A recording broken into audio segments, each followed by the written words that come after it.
네, 여러분 안녕하세요. 찝스입니다. 네, 아브라함의 아내 사레가 하나님의 약속을 기다리지 못하고 여종 하갈을 통해 아들을 갖자라고 이야기를 했죠. 그랬더니 정말 아들이 생겼습니다. 사라가 아닌 여종을 통해서 아들을 낳은 것인데 사라가 계획한 대로 된 겁니다. 그런데 문제가 발생합니다.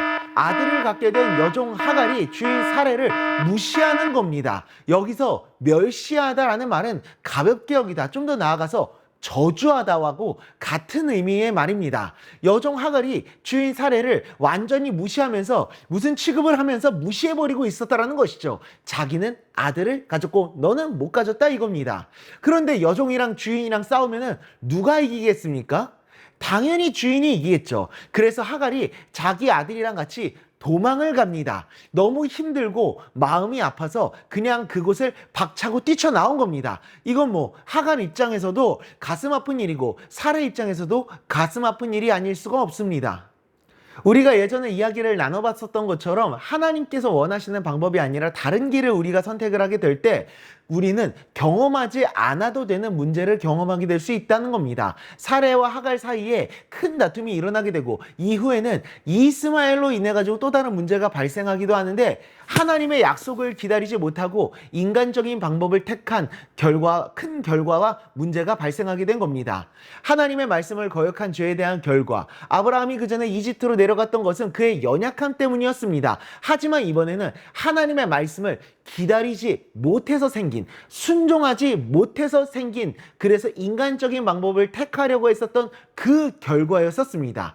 죄에 대한 결과, 사레와 하갈 사이에 큰 다툼이 일어나게 된 것이고 그들의 자녀들인 이삭과 이스마엘 사이에도 끝없이 분쟁과 다툼이 일어나게 됩니다. 죄에 대한 치명적인 결과였었던 겁니다. 우리는 늘 기억할 수 있어야 합니다. 하나님의 방법이 아닌 인간적인 방법으로 택할 때 그것은 죄가 된다는 사실을, 그리고 그 죄는 치명적인 결과를 가지고 온다는 그 사실을. 그래서 우리는 늘 인간적인 방법이 아니라 하나님의 방법을 선택할 수 있어야 됩니다. 내 생각과 내 방법이 아니라 하나님의 방법과 뜻을 묻고 말씀 속에서 하나님의 뜻을 알아가고 그 뜻을 선택하고 순종할 수 있어야 됩니다. 그것이 바로 진정한 그리스도인의 삶입니다. 그것을 늘 언제나 기억하며 죄에 대한 경각심을 가지고 죄가 아닌 하나님의 뜻을 선택하며 나아가는 우리 모두가 될 수 있기를 간절히 소망합니다. 기도하겠습니다.